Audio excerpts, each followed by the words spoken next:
Selamat siang, kita ketemu lagi di Advokat Online Menjawab Pakar ya.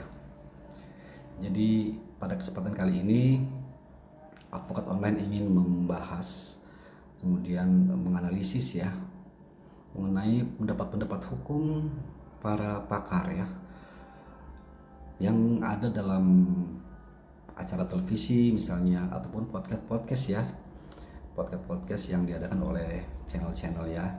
Dan pada kesempatan kali ini Advokat Online ingin membahas atau menganalisis podcast atau komentar pengacara Pak Roy Suryo yang ada dalam podcast Okezone ya. Ini podcast milik Okezone ya. Jadi sebelumnya mohon izin pada Okezone ya channel.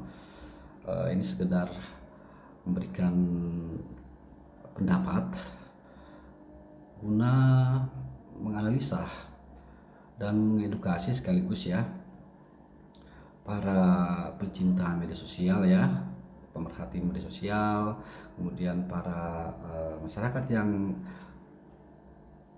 perlu mendapatkan pemahaman hukum positif yang lebih komprehensif ya.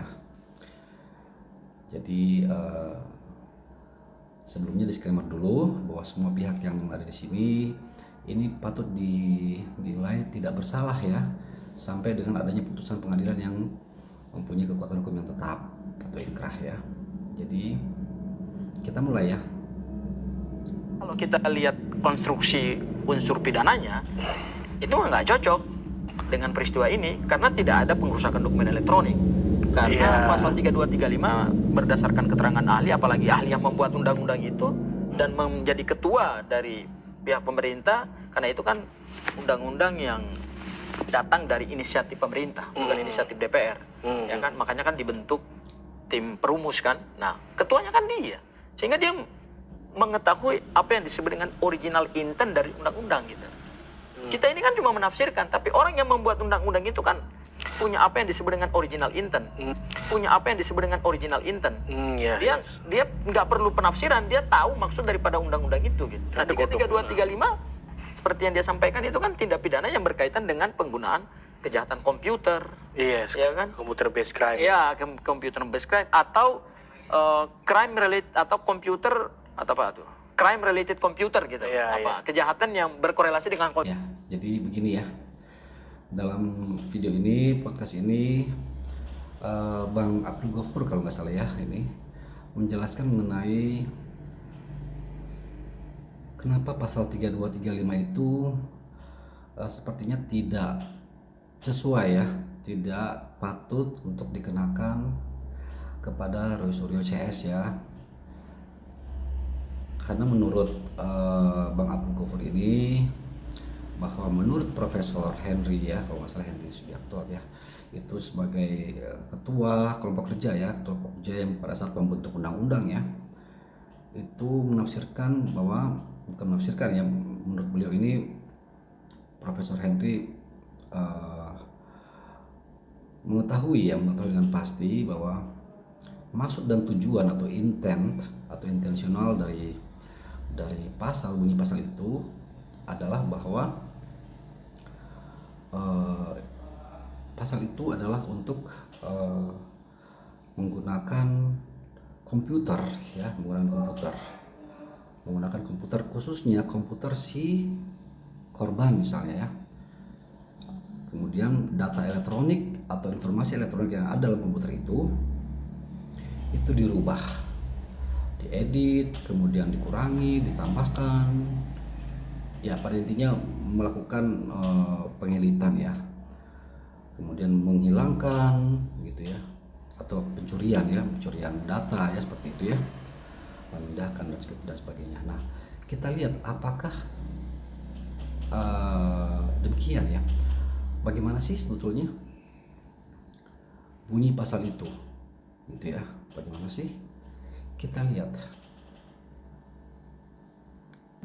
Ya, jadi ini pasal 32 ya, Undang-Undang ITE ya, Undang-Undang nomor 11 tahun 2008 ya, tentang informasi dan transaksi elektronik. Nah, seperti ini bunyi pasal 32-nya. Ayat 1 ya.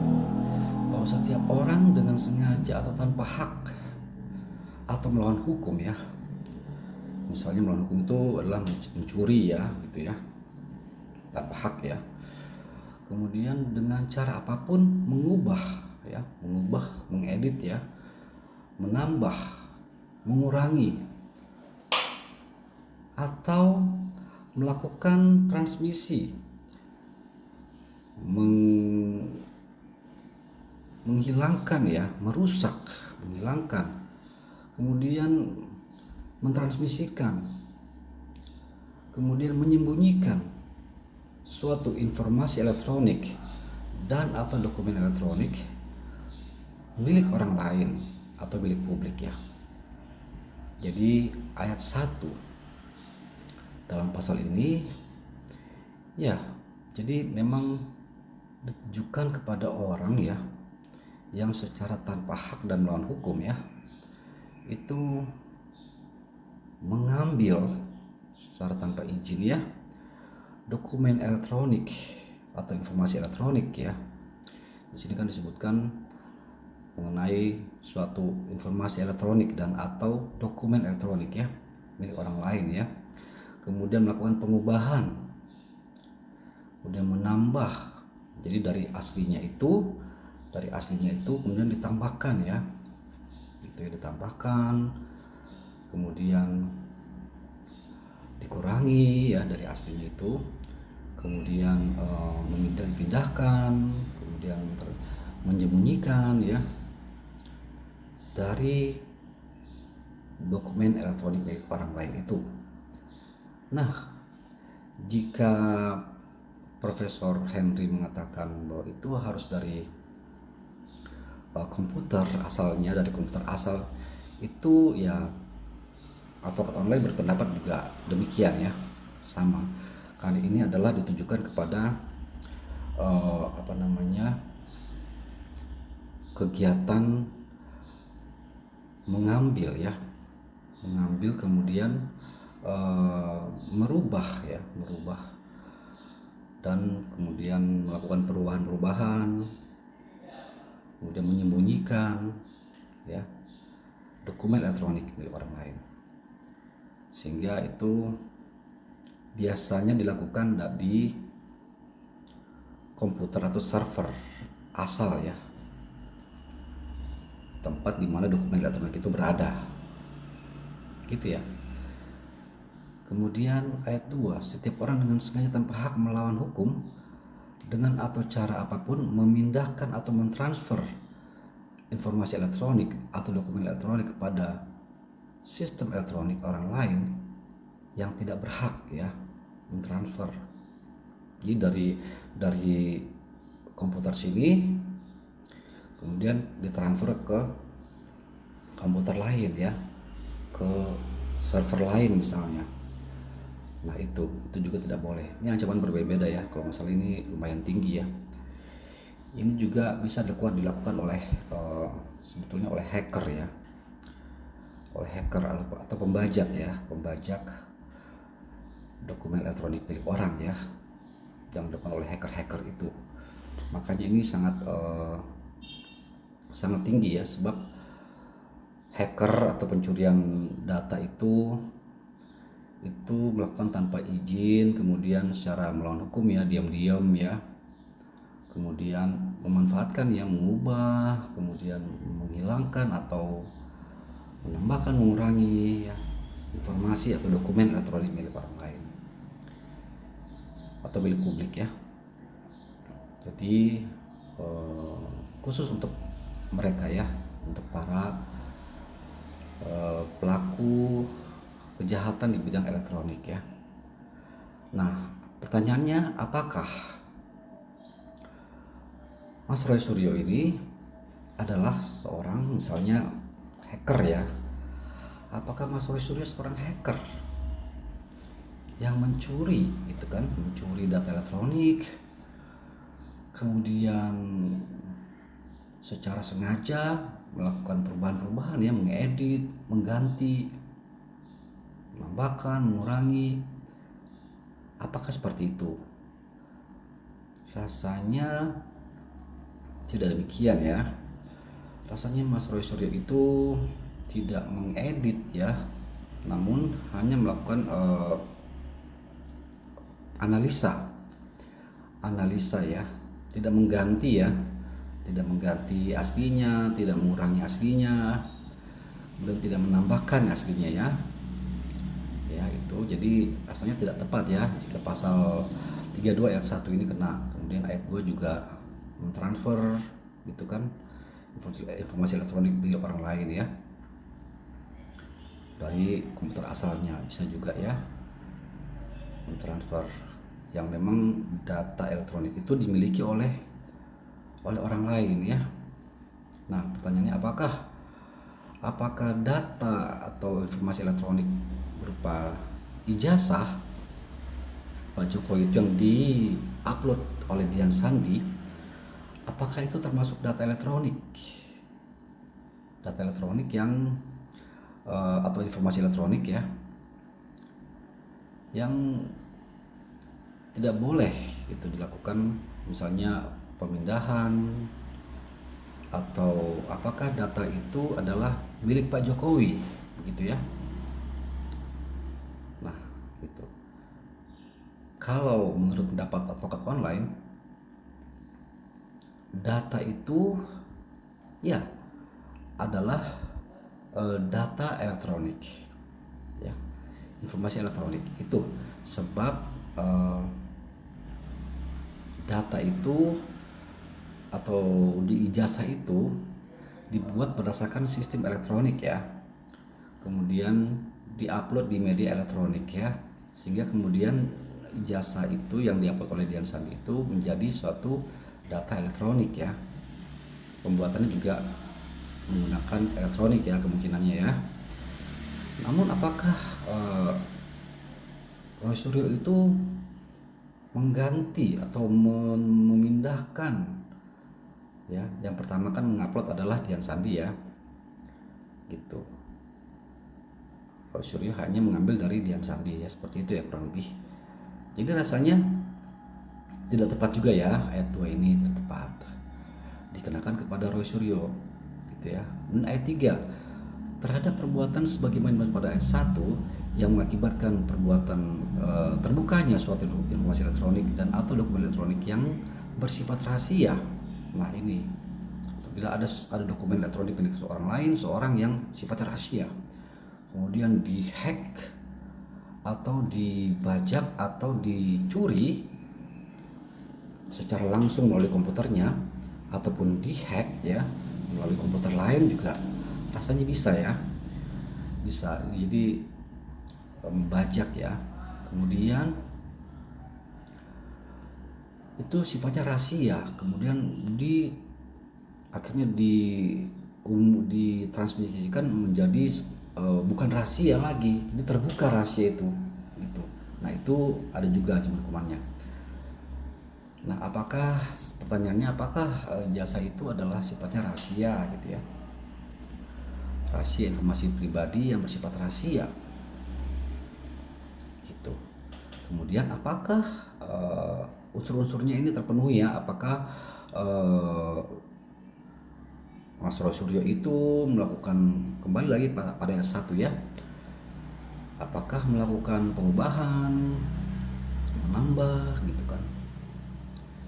Nah kalau menurut pendapat advokat online itu rasanya juga tidak masuk ya, karena itu kan harus bersifat rahasia. Sebab kalau menurut pendapat advokat online itu bukan bersifat rahasia ya, sebab Jokowi saat itu memang masih menjabat sebagai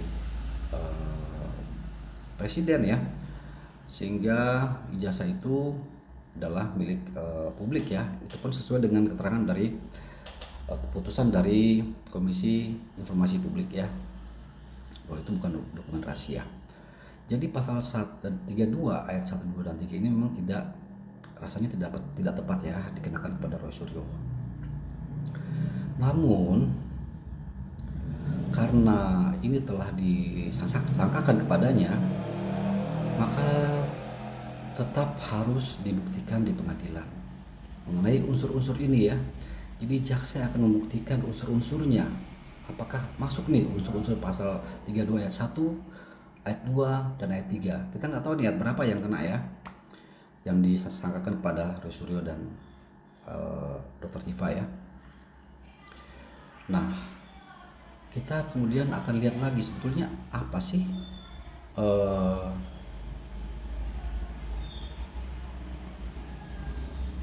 sebetulnya yang disebut dengan informasi elektronik itu atau data elektronik itu apa sih gitu ya. Kita lihat.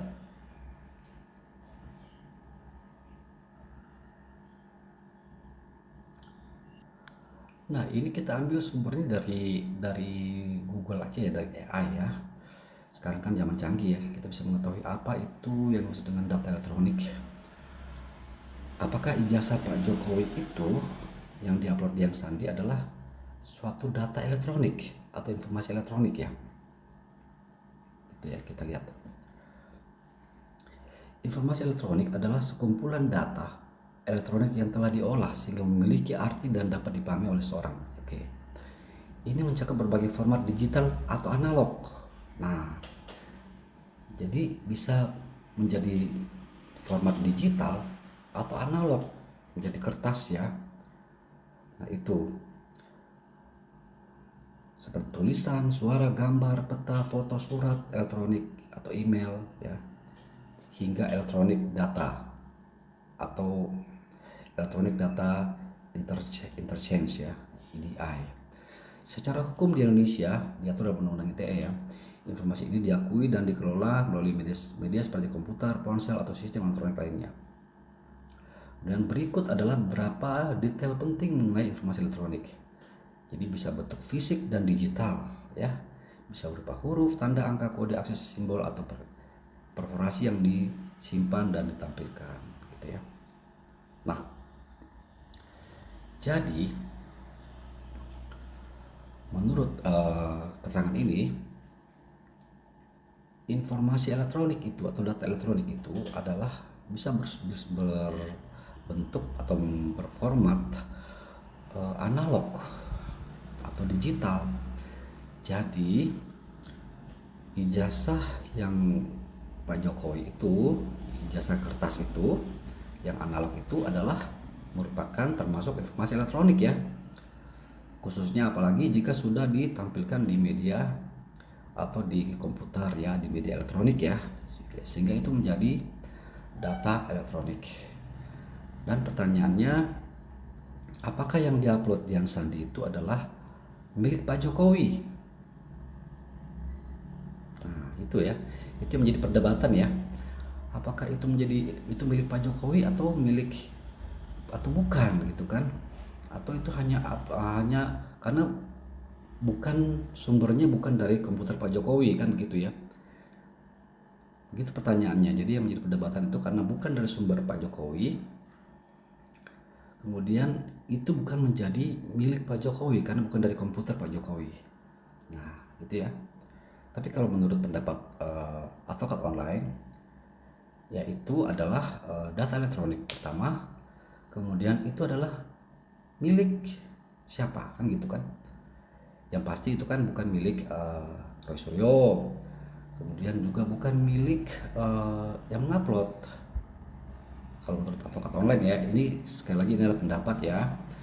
Jadi itu adalah milik Pak Jokowi gitu, milik Pak Jokowi. Ijazah itu mempunyai nama kan, di situ namanya siapa ya, insinyur misalnya Joko Widodo. Jadi itu adalah milik Pak Jokowi yang diupload oleh Yang Sandi. Tapi pertanyaannya kan bukan itu. Pertanyaannya adalah apakah Roy Suryo ini dikenakan pasal 32 tadi ya, 32 itu ya, dan 35 itu apakah tepat pasal itu? Sebab mengubah, mengurangi, mengedit, memanipulasi ya seperti itu ya ijazah itu, kemudian menghilangkan dan lain sebagainya ya, gitu ya.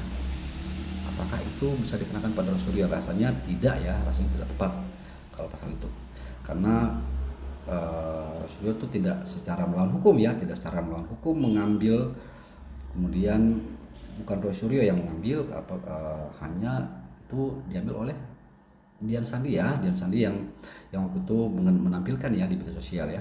Jadi saat itu Roy Suryo tidak mengambil ya, tidak menampilkan, kemudian tidak melakukan perubahan, tidak mengedit, mengurangi, menambahkan gitu ya, tidak dalam jasad. Jadi rasanya tidak tepat ya. Kemudian kita lihat lagi ya, pasal 35. Pasal 35 kan juga dituduhkan ya. Itu apa sih? Itu ya, kita lihat. Nah, ini pasal 35 ya, bunyi pasal 35 Undang-Undang ITE ya, Undang-Undang nomor 11 tahun 2008. Setiap orang dengan sengaja dan tanpa hak melawan hukum ya, melakukan manipulasi, penciptaan ya, perubahan, penghilangan, pengerusakan informasi elektronik dan atau dokumen elektronik ya. Yang tadi ya, dokumen elektronik itu kan bisa bersifat digital atau analog ya. Nah, apakah dengan sengaja memanipulasi, melakukan penciptaan, perubahan, pengerusakan informasi elektronik dengan tujuan agar informasi elektronik atau dokumen elektronik tersebut dianggap seolah-olah data yang otentik. Nah, jadi itu ya. Jadi konteks dari pasal ini adalah pemalsuan. Jika pasal 32 yang tadi adalah pencurian ya, pencurian entah dengan cara membajak atau secara langsung mencuri ya. Namun pasal 35 ini adalah konteksnya adalah pemalsuan, sebab di sini disebutkan merubah, manipulasi, juga menciptakan ya, penciptaan ya, perubahan ya, sehingga seolah-olah data yang otentik gitu ya. Jadi dari yang otentik, ada otentiknya, kemudian dirubah, dimanipulasi sehingga tampilannya seakan-akan otentik gitu ya. Jadi konteks dari pasal ini adalah pemalsuan. Nah, kemudian disitu disebutkan juga penciptaan ya. Jadi bisa menciptakan ya, menciptakan data elektronik orang lain ya, data elektronik yang seakan-akan otentik ya, gitu ya, perubahan, penghilangan, sehingga rasanya tidak perlu dari komputer orang tersebut, mereka bisa dari handphone sendiri atau dari komputer sendiri ya, menciptakan, membuat ya, dari yang tidak ada menjadi ada gitu kan, dari komputer sendiri itu bisa gitu. Jadi tidak harus di komputer si sumbernya ya, rasanya seperti itu karena menciptakan ini ya. Tapi pertanyaannya kembali lagi, apakah Roy Suryo itu melakukan itu, manipulasi, merubah, mengedit segala macam, menghilangkan, menambahkan atau melakukan pengerusakan, penghilangan ya, gitu ya. Kemudian seakan-akan itu adalah dokumen yang otentik ya. Rasanya tidak ya. Saya tidak tepat juga pasal 35 ini dikenakan kepada Roy Suryo dan kawan-kawannya. Gitu ya. Jadi kita lanjut. Jadi memang video ini cukup panjang ya, video khususnya dari Okesong ini ya, sekitar 50 menit ya. Tapi kita hanya ambil sepotong-sepotong ya, supaya kita semua ini memperoleh pemahaman yang lebih berimbang ya. Jadi murni video ini dibuat berdasarkan analisis aja ya, analisis dan mengedukasi ya. Kemudian mengomentari pendapat para pakar hukum ya, gitu. Kita lanjut ya.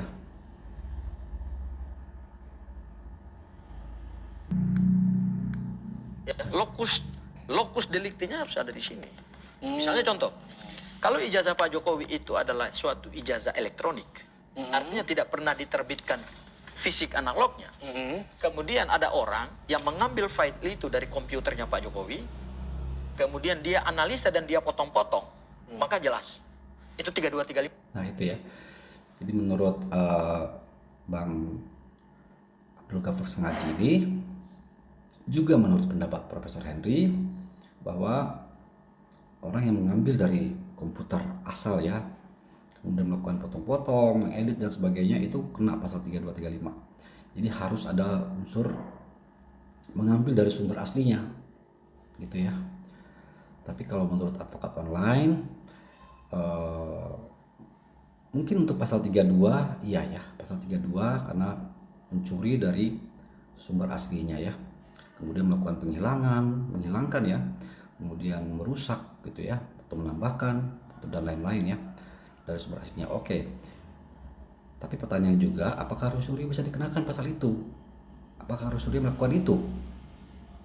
Rasanya tidak ya. Jadi memang tidak tepat pasal itu, pasal 32 tidak tepat ya. Kemudian pasal 35, apakah harus dari sumbernya kalau pasal 35 ini? Rasanya tidak. Kalau menurut advokat online berpendapat bahwa itu tidak dari sumbernya, namun bisa dilakukan pembajakan ya, atau hacker ya. Jadi memang ini pasal-pasal ini ditujukan kepada para hacker sebetulnya, yang membajak secara langsung maupun tidak langsung pada sumbernya ataupun dari jarak jauh ya, melakukan komputer si hacker itu, kemudian memindahkan, kemudian mau edit, mengganti, itu kan bisa kan, hacker bajak ya gitu. Jadi makanya ini ancamannya lumayan tinggi ya, karena memang ditujukan kepada para pembajak atau hacker. Kemudian memalsukan ya, pasal 35 itu kan ada disebutkan tadi yang seperti saya sebutkan bahwa ada menciptakan ya, penciptaan. Jadi cenderung kalau menciptakan itu kan biasa dari komputer sendiri ya, menciptakan, membuat, kemudian itu tidak harus dari komputer si orang yang mempunyai data ya, tapi dari komputer sendiri bisa diciptakan gitu. Jadi pasal 35 ini rasanya pertanyaannya, apakah Roy Suryo itu melakukan itu, pemalsuan segala macam ya, sehingga seakan-akan seolah-olah bahwa dokumen itu adalah otentik, seakan-akan asli. Jadi konteksnya itu ya, seakan-akan asli, seakan-akan otentik, dilakukan perubahan, seakan-akan kemudian ditujukan kepada pihak lain lah. Jadi seakan-akan ini dokumen otentik nih, padahal itu palsu, sudah mengalami berbagai macam perubahan. Nah, rasanya tidak tepat ya kalau pasal itu juga dikenakan kepada Roy Suryo dan kawan-kawan ya. Tapi sekali lagi, apakah itu bisa ditahan sementara ini? Karena pasal itu sudah ada disangkakan kepadanya, maka tentu saja Roy Suryo bisa dilakukan penahanan. Sebab terlepas dari despite of pasal itu tepat atau tidak, tapi pada kenyataannya pasal itu sudah disangkakan kepadanya, sehingga ya memang harusnya sejak awal ataupun jaksa mungkin bisa memperbaiki ya, dominus litis bisa sebagai dominus litis, jaksa bisa memperbaiki bahwa pasal itu tidak tepat ya, ataupun penyidik ya bisa memperbaiki ya, berdasarkan hasil gelar perkara bisa menentukan pasal itu tidak tepat misalnya, sehingga tidak bisa dilanjutkan pasal itu. Namun ya pada kenyataannya pasal itu sudah dikenakan sehingga bisa dilakukan penahanan gitu ya. Jadi memang sangat disayangkan juga ya, disayangkan bahwa ada penahanan ya. Seharusnya kan memang pasal yang paling relevan itu adalah ya fitnah dan pencemaran nama baik ya, itu yang mungkin paling pas dan paling cocok ya, dan itu tidak bisa ditahan karena ancamannya di bawah 5 tahun gitu ya. Kemudian setelah terbukti di pengadilan, maka baru boleh dilakukan penahanan gitu ya, apabila dinyatakan bersalah gitu ya. Kita lanjut ya. Karena sumber mengambil datanya, sumber aslinya. ya, mengambil sumber asli dari komputer. Oke. Ya kan? Atau kita sebut misalnya pencurian data elektronik atau informasi elektronik yang tersimpan di dalam sistem komputer gitu loh. Bisa juga bukan. Nah, kalau yang dilakukan pasal 35 bukan dari objeknya situ ijazah. bisa ya. Oke. Karena yang diserang kehormatan Pak Jokowi itu kan terkait dengan ijazahnya. Ya kan? Oke. Diperiksa. Loh, kalau ijazahnya yang dipersoalkan, kemudian Pak Jokowi merasa nama baiknya tercemar, loh, kita buka dulu data Pak Jokowi terkait dengan kuliahnya. Apa keterangan UGM? Oh, UGM mengatakan Pak Jokowi lulusan tahun 85 ya. Oke, itu bukti. Itu nggak ada masalah. Ya. Tapi keterangan saksi tidak bisa berdiri sendiri. Oke. Pihak UGM mengatakan Pak Jokowi adalah lulusan tahun 85. Itu clear statementnya. Ya, oke. Ya. Bahkan ada pernyataan dari Rektor UGM mengatakan soal penggunaan ijazah itu adalah tanggung jawabnya Pak Jokowi. Oke. Tapi tidak pernah ada satupun pernyataan dari Rektor UGM mengatakan ijazah Pak Jokowi adalah asli. Tidak. Pernyataan Rektor UGM mengatakan bahwa Pak Jokowi lulusan UGM tahun 85 diberikan ijazah dan penggunaan ijazah itu menjadi tanggung jawab pribadinya. Oke ya? Oke. Jadi begitu ya menurut Bang Abdul Ghaffur Sangaji. Jadi memang pihak rektorat ya, rektor dalam hal ini UGM telah memberikan keterangan ya bahwa Pak Jokowi itu berkuliah di situ dan kemudian lulus ya, kemudian mendapatkan ijazah ya. Namun tidak pernah rektor itu mengatakan bahwa ijazah itu asli. Menurut pendapat advokat online ya, bahwa dengan rektor mengatakan seperti itu artinya bisa diartikan ya bahwa Jokowi lulusan situ dan apabila lulus ya sudah pasti mendapat ijazah ya. Dan rektor juga pihak UGM sudah menyatakan bahwa memberikan ijazah ya. Terkait penggunaannya itu bukan tanggung jawab UGM. Ya betul. Jadi tidak ada yang salah ya dengan kata-kata itu ya. Bahwa misalnya Jokowi menggunakan ijazah itu untuk apa itu terlepas dari tanggung jawab UGM, betul ya. Misalnya menggunakan untuk pendaftaran sebagai presiden atau gubernur, itu adalah hak Jokowi. Maksud dari rektor begitu ya. Jadi tapi yang sudah pasti bahwa rektorat itu mengatakan bahwa Jokowi itu lulusan UGM dan diberikan ijazah. Jadi rasanya sudah cukup ya informasi seperti itu ya. Jadi misalnya begini. Maaf. Jadi misalnya begini. Seseorang misalnya si A misalnya malam hari datang ke rumah si B gitu ya. Kemudian si B itu memberikan motornya ya kepada si A gitu ya. Kemudian setelah itu si A keluar dari rumah si B, kemudian membawa motor, kemudian dilihat oleh orang-orang sekitar misalnya, oh si A itu membawa motor si B. Kemudian si A dituduhlah mencuri motor B gitu ya. Namun kemudian oleh pihak-pihak misalnya kepolisian dan segala macam itu diklarifikasi dong ya ke pihak B-nya, apakah motor dicuri? Nah gitu kan ya. Lalu si B mengatakan bahwa tidak, motor itu tidak dicuri, motor itu saya berikan. Jadi otomatis si A tidak melakukan tindak pidana pencurian. Jadi kurang lebih seperti itu ya analoginya ya.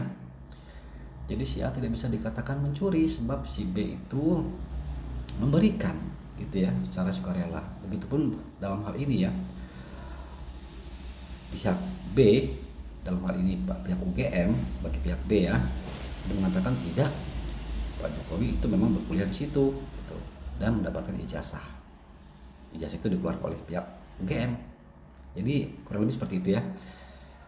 Jadi menurut pendapat advokat online bahwa ya bisa dipastikan bahwa ijazah Pak Jokowi itu adalah asli ya, asli dan tidak perlu lagi dibuktikan lagi gitu kan, tidak perlu lagi dibuktikan misalnya apakah berdasarkan analogi tadi ya, apakah motor itu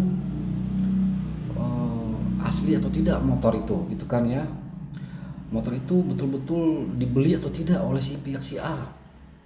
Kemudian dicarilah bukti pembeliannya, dicarilah bukti-bukti misalnya order dealnya sama nggak gitu dengan macam-macam ya, dicari data-datanya tentang motor itu yang diberikan oleh pihak B kepada A. Harus dibuktikan bahwa A itu memperoleh motor itu, harus dibuktikan bahwa surat-surat dari B ya, surat pembeliannya, surat ininya. Kemudian si A juga dibuktikan apakah memperolehnya itu apakah dibeli atau tidak. Rasanya tidak perlu seperti itu ya, karena itu akan rasanya membuang waktu, energi, biaya dan segala macam ya, dan tidak perlu karena memang itu ya sudah dinyatakan oleh pihak B ya bahwa si A itu tidak melakukan tindak pidana, tidak melakukan pencurian, dalam hal ini tidak melakukan pemalsuan ya. Gitu. Kita lanjut ya. Clear ya? Oke, bukti di situ. Ya? Clear ya? Oke, bukti di situ. Bukti di situ ya. UGM mengatakan itu berarti kualifikasi tadi keterangannya kan adalah keterangan saksi. Oke. Ya. Kemudian ada juga dari 120 saksi itu mungkin ada teman-temannya Pak Jokowi juga, yang sama-sama kuliah dengan Pak Jokowi. Nah, mereka memberikan keterangan, tak, oke. Agak nyambung dengan keterangan UGM. Ini akademik, ini proses akademik orang gitu. Beda dengan kita mencuri mangga, nggak perlu ada dokumen. Oke. Atau misalnya kasus pencemaran nama baik biasa gitu, ya. Oke. Misalnya difitnah bahwa orang ini seperti ini. Ya tinggal dibuktikan aja, ada saksi yang mengatakan. Ya, jadi Bang Sangaji ini menganalogikan ya seperti orang misalnya mencuri mangga ya, tidak perlu ada dokumen ya. Ya, betul. Kalau misalnya, tapi kalau mencuri misalnya kendaraan kan gitu ya, sama. Jadi rasanya kurang apple to apple ya, analogi itu. Jadi kalau misalnya orang dianggap misalnya mencuri kendaraan yang seperti tadi saya analogikan, bahwa harus dibuktikan apakah kendaraan itu memang betul milik si B misalnya. Si B itu bilang itu milik saya, itu milik kami, dalam hal ini ijazah milik kami. Kemudian itu mobil milik kami berikan kepada si A, atau motor itu milik kami berikan kepada si A, gitu kan ya. Itu sudah cukup clear ya, tidak perlu dibuktikan mana surat-surat motor itu, mana ini, mana itu, data-datanya. Itu kan data kan, ini kan sistem data kan. Rasanya tidak perlu lagi karena berdasarkan keterangan itu sudah cukup ya. Gitu. Kita lanjut ya. Oh enggak benar ya, berarti terpenuhi. Tapi ini yang ingin dibuktikan adalah objek ijazah yang didapat tentu berdasarkan proses akademik. Dan untuk membuktikan proses akademik itu kan harus sama kan? Mendapatkan motor dengan proses jual beli kan gitu ya. Jadi apakah harus dibuktikan proses jual belinya? Sedangkan si B telah mengatakan bahwa ia memberikan motor itu kepada si A, misalnya begitu, gitu ya. Apakah harus dibuktikan lagi? Rasanya tidak ya, itu hanya membuang segalanya, gitu ya. harus by data by dokumen. Oke. Ya kan? Dan dokumen itu kan harus tersimpan di UGM. Nah, ini yang jadi challenging kita tuh di situ. Meskipun kuasa hukumnya mengatakan bahwa Pak Jokowi siap hadir di persidangan, tapi kan tidak sesimpel apa yang mereka ucapkan, bahwa hanya hadir di persidangan, tunjukkan ijazah, kemudian pulang. Kan nggak begitu? Nah, ini sudah beralih ke topik lain ya, bahwa tentang mengenai apakah Pak Jokowi itu nanti harus hadir pada saat persidangan ya. Ya sebagai saksi korban ya. Karena ini ada delik aduan, sehingga rasanya Pak Jokowi perlu hadir ya. Perlu hadir. Dan sini Bang Abdul Ghafur Sangaji ini mengatakan bahwa nanti pada saat hadir itu Jokowi akan ditanya-tanya oleh pihak mereka. Nah, kasarnya akan diinterogasi ya sebagai saksi korban gitu ya. Nah, jadi menurut advokat online ya, jadi Pak Jokowi itu memang bisa hadir dan bisa juga tidak ya.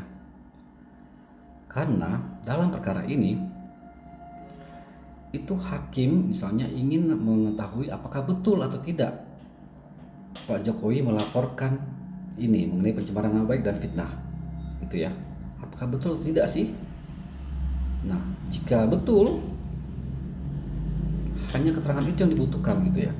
Betul, Pak Jokowi merasa difitnah nggak sih? Pak Jokowi misalnya mengatakan iya betul merasa difitnah. Itu yang dibutuhkan karena ini delik aduan, gitu ya. Namun bisa juga tidak, gitu ya.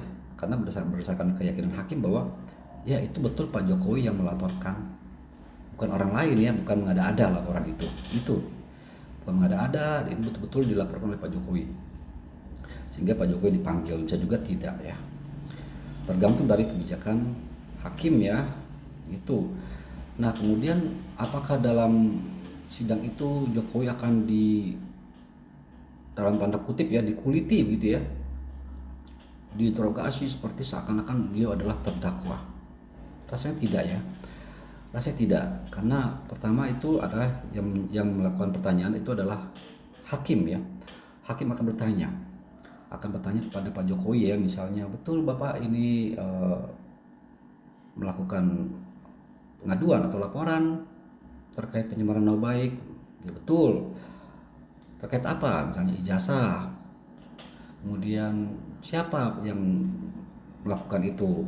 Kemudian apakah terdakwa ini? Ya, terdakwa ini melakukan, gitu kan. Kemudian apakah ada kerugian? Misalnya, ya saya rugi, misalnya rugi nama baik sekalian, nama baik dan merasa difitnah dan sebagainya. Jadi rasanya cukup itu ya yang ditanya oleh hakim. Kemudian beralih pada jaksa juga akan menanyakan kurang lebih seperti itu. Intinya adalah yang betul-betul pada pokok perkara ya, yang relevan dengan pokok perkara, yaitu mengenai fitnah dan pencemaran nama baiknya. Kemudian beralih ke para kuasa hukum terdakwa dan juga terdakwa ya. Nah, boleh si terdakwa ataupun kuasa hukumnya mengajukan pertanyaan kepada Pak Jokowi ya. Namun yang harus sifatnya relevan ya, relevan dan berhubungan langsung dengan perkara gitu ya. Dan jangan lupa bahwa hakim sebagai hakim ya bisa membatasi pertanyaan ya apabila tidak relevan, apabila terlalu detail yang rasanya ya terlalu jauh ya, itu bisa dihentikan gitu. Kita lanjut ya. Dong. Iya, apalagi tersangkanya 5 ya. Ya apalagi misalnya ya, amit-amit kalau sampai ditahan gitu. Iya. Kalau kemudian sampai ditahan, berarti mau tidak mau Pak Jokowi harus siap dikuliti. Bertanggung jawab dikulitin. Ya, jangankan saya dulu yang sebagai kuasa hukumnya Mas Roy. Mas Roy dan Bu Tifa aja kan akan gimana berhadapan dengan pertanyaan dua alumni UGM asli gitu loh. Kan akan ditanya, kan gini. Saya membayangkan begini Bang. Jadi jangan kita mengasumsikan bahwa dengan Pak Jokowi datang ke persidangan membawa ijazahnya diperlihatkan terus perkara selesai sesederhana itu. Yeah. Satu, Pak Jokowi kedudukannya adalah sebagai saksi utama dalam perkara ini. Karena itu berkenaan dengan pribadinya dia. Kan yang ngikutin kuliah Pak Jokowi. Keterangan UGM, pejabat-pejabat UGM yang hari ini membela Pak Jokowi dengan keterangan-keterangan mereka itu, kan bukan pejabat yang pada saat Pak Jokowi masuk menjadi mahasiswa, mereka adalah saksi fakta, enggak. Iya. Mereka hanya memberikan pernyataan berdasarkan dokumen. Perkara ini dia masuk di dalam ruang sidang dan tidak ditemani oleh kuasa-kuasa hukumnya, tidak ditemani oleh termul-termul itu. Duduk sendiri di hadapan majelis hakim, di sebelah kiri ada deretan penuntut umum, di sebelah kanan ada deretan para kuasa hukum dan terdakwa. Kemudian dimulai persidangan, dia harus memberikan keterangan. Dan disitulah pertanyaan akan berkembang sesuai dengan apa yang dia jawab. Jadi kalau dilatih sekalipun oleh pelatih-pelatihnya untuk menjawab, Bapak nanti jawabnya ini ya. Lo kan ya. Tapi sebenarnya Artinya Pak Jokowi akan dimintai keterangan secara gamblang, tuntas, komprehensif. Nah, jadi kurang lebih seperti itu ya. Maka Bung Tafat mengatakan bahwa Jokowi akan diinterogasi seperti sampai detail ya, sampai hal-hal yang mungkin pertanyaan-pertanyaan yang yang detail ya, misalnya dulu misalnya ya, dulu itu Pak Jokowi itu makan misalnya di kantin mana gitu ya, namanya apa gitu ya, kemudian siapa nama dosennya ya gitu kan. Jadi detail seperti itu. Nah rasanya itu kan bisa saja ya, misalnya bisa saja itu lupa ya, bisa saja lupa ya, karena tidak semua orang akan mengingat nama dosennya ya. Saya pun termasuk saya juga sudah lupa ya nama dosennya. Lalu itu pun tidak mengindikasikan bahwa Jokowi tidak pernah berkuliah ya, tidak pernah. Jadi tapi pada intinya bahwa pertanyaan-pertanyaan itu akan dibatasi ya, akan dibatasi sehingga tidak memakan waktu yang terlalu panjang ya, sebab peradilan kita ini memang prinsipnya adalah peradilan yang cepat ya, cepat berbiaya ringan ya, yang sederhana, cepat dan berbiaya ringan ya, sehingga pertanyaan-pertanyaan seperti itu yang detail, yang kemudian itu rasanya akan dibatasi oleh hakim ya, majelis hakim, sebab ini yang dicari adalah betul Roy Suryo ini dan kawan-kawan melakukan fitnah atau bukan ya. Yang kemungkinan besar akan ditanya-tanya panjang adalah pihak dari Roy Suryo sebagai terdakwa ya, bukan Pak Jokowi sebagai korban, saksi korban pelapor gitu ya. Kita lanjut. Dari mulai pertama kali masuk menginjakan kaki di kampus UGM sampai kemudian mendapatkan ijazah itu. Proses akademik 5 tahun itu kan akan dibom. Dari pertama menginjakan kaki UGM sampai 5 tahun setelah lulus akan ditanya semua itu, rasanya tidak begitu ya, terlalu detail itu, dan itu bisa saja orang terjadi kelupaan ya, misalnya di mana, saya sendiri pun udah lupa ya, misalnya ini di mana, siapa yang itu di mana ya, gitu, lupa. Jadi itu kemudian tidak sedetail itu ya.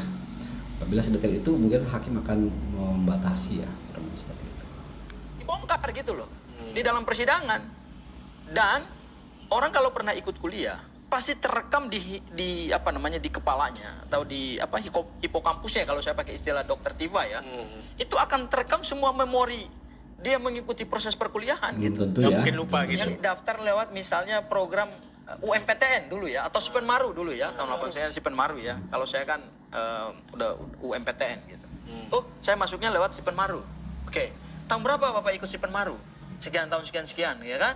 Ditanya lagi, Bapak tahun 80 ini terus kos di mana? Terus ini biasa makan di mana ya kan? Kos Terus di biasa mana? kuliah mulai dari Itu kan kos di mana, biasa makan di mana. Ya, mungkin sebagian ingat tapi sebagian juga lupa gitu ya. Jadi sampai detail seperti itu mereka akan tanyakan ya, seperti rasanya kalau menurut advokat online itu kemungkinan besar akan dibatasi ya, karena itu terlalu apa namanya, detail dan bukan substansi ya, substansi yang relevan, yang relevan dengan perkara pembuktian bahwa mereka itu fitnah atau bukan gitu ya. Apabila mereka bukan fitnah, mereka membuktikan bahwa ini bukan fitnah karena begini gitu ya. Gitu. Karena misalnya mereka akan menghadirkan saksi-saksi yang meringankan mereka. Jadi kurang lebih seperti itu ya. yang berapa? Ya kan akan dikejar itu. Iya lagi. Iya. Dan itu menjadi sejarah pertama. Mantan presiden hadir dalam persidangan dan harus membuktikan apa yang dia laporkan. Jadi berbeda nih. Mas Roy, Dr. Tiva, tidak punya kewajiban hukum untuk membuktikan ijazah ini asli atau palsu. Tidak ada. Oh. Karena yang buka laporan ini adalah Pak Jokowi. Iya. Tapi Pak Jokowi Beliau mengatakan Roy Suryo maupun Dr. Tiva itu tidak mempunyai kewajiban membuktikan ijazah asli atau palsu, gitu ya. Nah, sedangkan menurut advokat online ya berpendapat bahwa justru mereka harus membuktikan itu, karena dengan membuktikan itu itu sekaligus membuktikan bahwa mereka tuh memfitnah atau bukan. Apabila palsu, kan mereka mengatakan bahwa itu palsu, mereka harus buktikan itu palsu. Apabila terbukti palsu, maka dakwaan terhadap fitnah mereka akan menjadi hilang. Jadi mereka akan membuktikan itu, gitu ya, dengan cara ya itu tadi, menghadirkan saksi-saksi, menghadirkan bukti-bukti, gitu ya, membuktikan bahwa itu bukan itu palsu, gitu ya, gitu ya. Pak Jokowi harus bisa membuktikan bahwa mereka mencemarkan nama baik saya. Ya. Karena ijazah saya itu asli sebenarnya. Kalau Pak Jokowi Ya, jadi Jokowi harus bisa membuktikan bahwa mereka mencemarkan nama baik Jokowi. Ya betul, diwakili oleh jaksa. Jaksa membuktikan bahwa pihak Roy Suryo ini, mereka ini telah melakukan fitnah dan pencemaran nama baik, unsur-unsur pidananya yang akan dibuktikan oleh jaksa. Gitu ya. Kita lanjut ya. mengatakan ijazah itu asli, kita nggak akan membuktikan kertas, hanya kertas ini nggak ada embossnya, ini nggak ada watermarknya. Itu nanti di keterangan saksi yang lain atau keterangan ahli yang lain. Nah, ternyata di dalam surat penetapan tersangka penghasutannya nggak masuk, tapi dalam LP-nya itu ada. Jadi gini, Ini sudah ke kita melaporkan suatu. Jadi ini beralih ke topik lain ya, mengenai kalau nggak salah ada pertanyaan dari pembawa acara ya, pembawa acara Okeson ini ya, podcast ini mengenai laporan Roy Suryo pasal 394 ya, 394 itu yang dilaporkan oleh Roy Suryo kepada pihak Bang Lecumanan dari Peradi Bersatu ya. Bagaimana sih, apa sih yang dilaporkan oleh pihak Roy Suryo gitu ya? Kita lihat ya, kita dengarkan dulu. Peristiwa yang sebenarnya peristiwa itu tidak ada, tapi kita paksakan ada. Contoh, saya melaporkan seseorang atau Mas Kapit melaporkan seseorang. Oh, saya ini dituduh memukul orang. Pas saya nggak pernah mukul orang. Oke. Ya kan? Terus kemudian pada saat proses penyelidikan dan penyidikan nggak ditemukan, oh Mas Kapit nggak mukul kok, tapi Mas Kapit mencubit. Oke. Ya kan? Jadi bukan mukul kan, cuma mencubit gitu kan? Iya. Oke lah. Jadi Mas Kapit ditetapkan sebagai tersangka itu ini perumpamaan aja ya. Iya, perumpamaan. Nah, meskipun mencubit itu bukan tindak pidana gitu. Oh ternyata Mas Kapit ditetapkan sebagai tersangka untuk mencubit.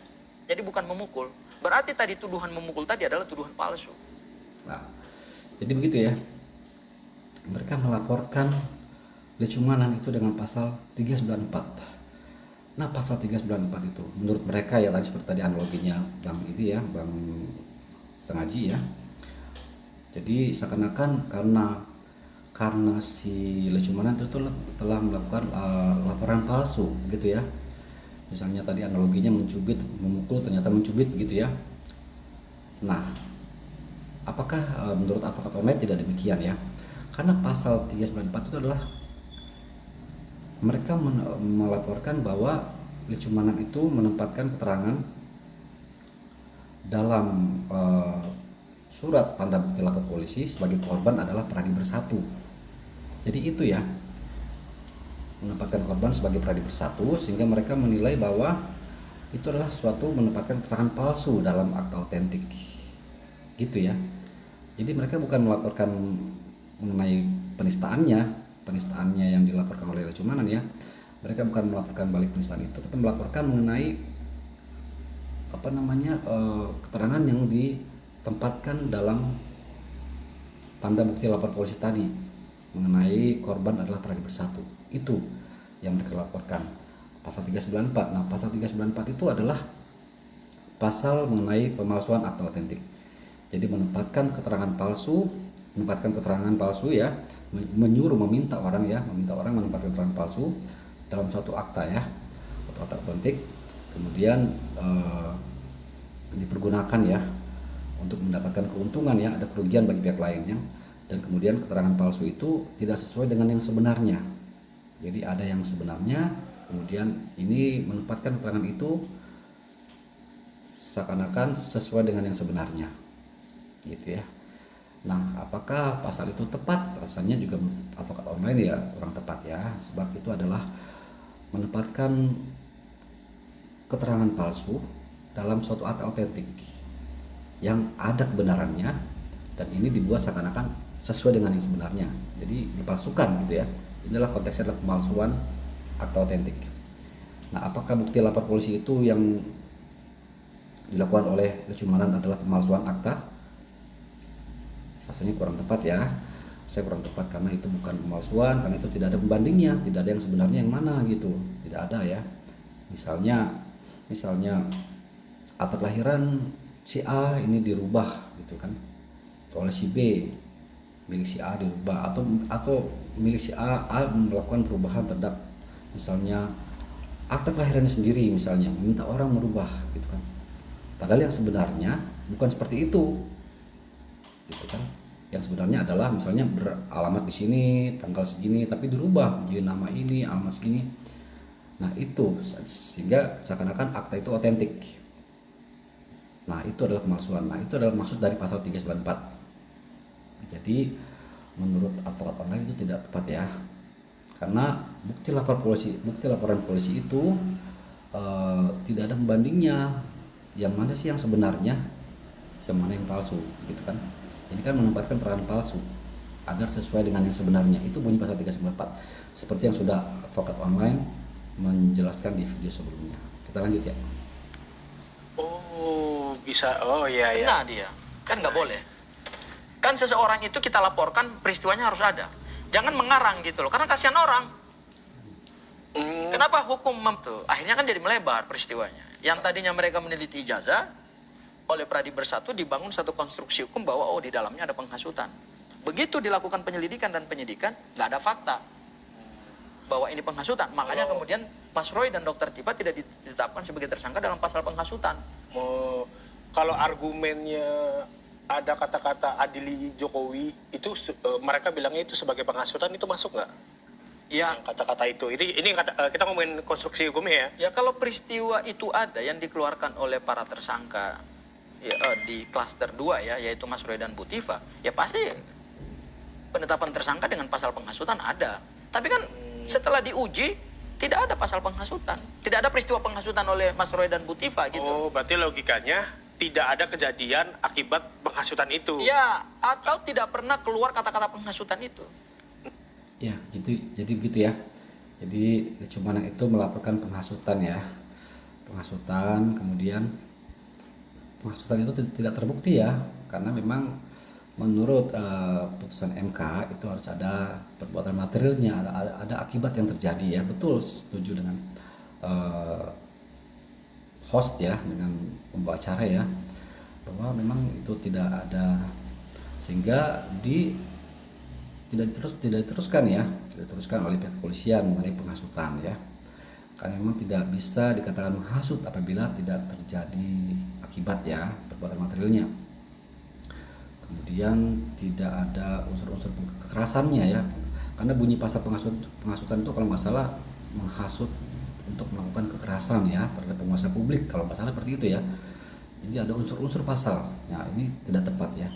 Nah persoalannya kemudian Bang Abdul Ghafarin mengatakan bahwa ya mereka melakukan laporan balik terhadap laporan Lecumanan itu gitu ya, mengenai penghasutan itu. Tapi kalau menurut advokat online bukan seperti itu ya, mereka melaporkan laporan balik terhadap Lecumanan karena Lecumanan menempatkan keterangan palsu. Mereka anggap begitu ya, keterangan palsu dalam kata otentik. Yang menurut advokat online itu adalah bukan keterangan palsu ya, karena tidak ada pembandingnya. Jadi tidak bisa dikatakan itu palsu. Karena yang membuat pun adalah pihak kepolisian ya, membuat pihak kepolisian gitu ya. Kemudian Lecumanan hanya memberikan situ sebagai korban adalah pihak Pradi Bersatu. Jadi bukan memalsukan akta yang sebenarnya gitu ya. Kita lanjut ya. Tapi oleh Pradi Bersatu dia membangun satu konstruksi hukum bahwa enggak ada penghasutan, makanya dia laporkan. Ya kan? Ada orang cuma ribut-ributnya dia terjemahkan ada pemukulan. Padahal cuma cubit-cubitan. Itu berarti perspektifnya dia dipaksakan masuk ke koridor hukum gitu. Yes. Makanya itu yang disebut dengan keterangan palsu. akan balik. Nah. Ya, karena itu nggak sesuai kejadian yang dinyatakan Nah, pemerintah. lo ijazah ini sudah diakui oleh UGM lantas selesai. Tapi yang mereka laporkan bukan laporan keterangan palsu. Mereka laporkan mengenai pemalsuan akte otentik itu ya. Jadi ada sedikit kalau menurut advokat online ya ada perbedaan ya. Perbedaan itu antara laporan persangkaan palsu dengan pasal 394 yaitu pemalsuan akte otentik, menempatkan keterangan palsu. Jadi berbeda ya pasal itu. Pasal persangkaan palsu atau tuduhan palsu itu di pasal lain ya, bukan 394 kalau masalah itu. Enggak begitu dong. Pengakuan UGM itu baru sebatas saksi. Tetapi pengakuan UGM harus diuji juga dengan persesuaian dengan dokumen. Pertanyaan kita, dari 709 barang bukti yang Ke topik lain, kembali lagi ke disita masalah oleh UGM Polda ya. Metro Jaya. Ada kesesuaian nggak? Saya ambil contoh saja. Ini satu yang sederhana dan itu sudah kami dapatkan ya. Dan bukti-bukti ini belum pernah dihadirkan di persidangan manapun, di CLSK atau di gugatan perdata manapun. Enggak. Ambil contoh sederhana. Ternyata Pak Jokowi berdasarkan bukti-bukti yang ditampilkan oleh Dirtipidum pada saat menyampaikan hasil penyelidikan TPUA terhadap aduan TPUA dan juga berdasarkan yang didapatkan Bon Jovi. Ternyata Pak Jokowi tidak punya daftar nilai mahasiswa. Oh, S1, daftar nilai. sarjana. Jadi bentar. Rame-rame nih dari pihak Roy bilang bahwa yang tadi dibilang bahwa ini cuma geser gawang nih, pada akhirnya nanti ujungnya cuma untuk membuktikan DFK-nya Mas Roy Suryo dan kawan-kawan, tidak membuktikan keaslian autentifikasi dari ijazah itu. Ya. Kalau menurut Mas Sangaji sendiri gimana? Ya kalau saya itu pendapat yang benar, tetapi sesungguhnya dalam perkara ini kan yang kita buktikan itu kan bukan hanya pencemaran nama baik dan fitnah kan? Iya. Ya kalau kita hanya fokus di situ ya. Ya. Jadi begitu ya. Jadi muasyarah ini siapa ya? Mohon maaf ya, dengan segala hormat ya. Mohon izin ini mengatakan bahwa menurut sebagian orang ya bahwa tidak perlu dibuktikan gitu ya. Yang akan dibuktikan bahwa ini adalah pencemaran nama baiknya atau fitnahnya aja yang dibuktikan di pengadilan. Betul. Kemudian itu dibuktikan oleh jaksa, sangat betul itu Bang. Kemudian pihak dari Roy akan membuktikan bahwa mereka itu bukan fitnah. Mereka itu tidak memfitnah, dan juga tidak mencemarkan nama baik, dan juga tidak mengedit, tidak mengubah gitu sesuai dengan pasal 3532 ya yang dituduhkan kepada mereka. Mereka membuktikan itu bahwa mereka tidak melakukan itu. Jaksa membuktikan pencemaran nama baiknya. Nah, gitu ya. Jaksa membuktikan pasal-pasal itu 32, 35 dan 28 kalau pasal 28. Itu ya. Jaksa membuktikan tindak pidananya dan mereka akan membuktikan bahwa mereka tidak melakukan fitnah. Dengan cara apa? Ya mereka membuktikan mengenai ijazah itu palsunya di mana, gitu ya, sehingga tuduhan fitnah itu tidak bisa kena terhadap mereka. Jadi tetap mereka membuktikan ya mengenai itu. Itu yang menurut pendapat advokat yang lain. Kita lanjut ya. Kan ada yang mengatakan ya kalau begitu Pak Jokowi nggak usah hadir dong. Berarti Mas Karena kan begitu diakui oleh UGM kan selesai perkara ini gitu. Mas Sangaji juga sebenarnya dalam harusnya hati begitu. sendirinya pengen kasus ini ke persidangan supaya bisa membuktikan itu gitu. Enggak, bukan. Atau kayak gimana? Bukan. Suatu perkara ke sidang atau tidak itu kan tergantung kelayakan perkara. Kalau memang perkara ini tidak layak secara hukum karena juga banyak kecacatan formil, hanya butuh 141 hari. Ini perkara sudah 413 hari belum P21 juga. Kurang bukti apa? Yes. Kalau saya mengikuti logikanya kuasa hukum Pak Jokowi deh, ini karena ada tersangka yang RJ ada yang... Ya. Ya kalau ada tersangka yang RJ kan gampang, udah. Tinggal keluarin aja mereka. Apa susahnya? Nah, itu ya. Itu hal teknis yang sebenarnya tidak perlu dikhawatirkan gitu loh. Itu penyidik tahu cara mengeluarkan tersangka yang sudah RJ gitu loh kan. Nah, itu ya. Jadi Bang Sangaji ya, Bang Sangaji ini mengatakan bahwa sebetulnya kalau ada yang RJ kan tinggal keluarkan aja kan gitu ya. Gampang ya, penyidik juga tahu ya seperti itu. Jadi ya memang betul seperti itu karena sudah ada perdamaian dari pihak-pihak RJ, maka tinggal dikeluarkan saja. Tapi kan pertanyaannya kan sebagian menganggap bahwa bahkan ada dari pihak Roy Suryo ya, misalnya Pak siapa ya, mantan Kapolri itu kalau nggak salah, atau ada beberapa pendapat lain juga yang mengatakan bahwa RJ itu harus semuanya gitu, tidak bisa dipisah-pisah gitu ya. Jadi ada perbedaan pendapat ya kalau menurut saya di sini itu yang mana gitu ya. Namun menurut advokat online bahwa ya itu sesuai dengan pernyataan tadi ya, bahwa itu bisa dipisah gitu, di split ya, di split, bukan lagi dalam satu berkas perkara, di split. Yang RJ yang bernama siapa dicabut ya, pelakunya dihilangkan gitu ya, penyidikannya dihentikan terhadap pelaku itu karena sudah RJ ya gitu ya, seperti itu. Kita lanjut. Begitu ada tersangka yang RJ kan, ya sudah penyesuaian BAP, kemudian periksa ulang, ada BAP tambahan, ya udah tuangkan aja, semua dituangkan di situ. Kemudian semua bukti-bukti SP3-nya, kemudian RJ-nya, ya tinggal dihadirkan kepada jaksa. Jaksa meneliti lagi. Ya. Itu kan. Hal yang sederhana. Artinya kalau betul. orang dibebaskan kan berarti boncos dong penyidik. Artinya kan tidak semua harus RJ kan begitu ya. Tidak semua harus dicabut begitu. Tidak semua harus dihentikan perkaranya. Karena sebagian RJ, sebagian bisa lanjutkan begitu ya. Aduh dong. Anda berani menahan orang, tapi Anda nggak bisa mengejar P21. Artinya, begitu penahanan dilakukan hari ini, maka harus dihitung 120 hari ke depan, ya kan? P21-nya harus keluar. Ya. Sedangkan ini udah 141 ya. Hah? Hari ke 100. 400. Oh, 400. Udah hari ke 400. 413. 400. 1 tahun lebih berarti. Mengambil risiko menahan. Karena argo waktunya begitu dia tahan, argo waktu berlaku. Kalau kayak gini kan argo waktu nggak ada.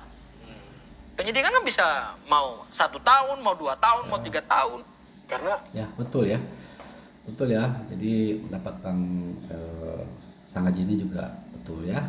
Bahwa memang polisi tidak menahan itu mungkin karena merasa apabila ditahan itu mempunyai deadline mereka mempunyai deadline, harus segera memper21kan gitu ya. Tidak boleh apabila lewat dari batas waktu 124 hari perpanjangan penahanan oleh jaksa, oleh hakim ya gitu ya. Perpanjangan penahanan itu apabila lewat maka harus bebas demi hukum. Begitu. Bukan bebas tapi nanti bisa dikeluarkan dulu dari tahanan ya. Nah, itu betul ya. Jadi penyidik tidak menahan dulu karena merasa tidak perlu ditahan juga gitu, tapi karena merasa juga mungkin perlu waktu ya, tidak terburu-buru ya, tidak mau dikejar-kejar oleh deadline ya, seperti itu ya. Nah, kita lanjut sedikit. Hanya kan nggak ada kepastian hukum juga Ya. gitu loh. Jadi rasanya sudah cukup ya untuk hari ini.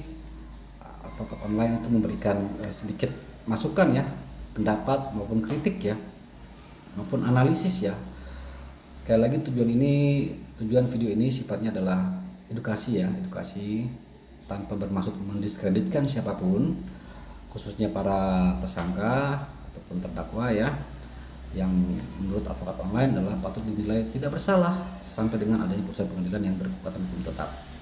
Gitu ya. Semoga video-video ini memberikan pemahaman yang lebih komprehensif khususnya bagi mahasiswa fakultas hukum dan juga bagi pengacara-pengacara muda yang mungkin perlu mendapatkan pemahaman yang lebih komprehensif. Terima kasih. Wassalam.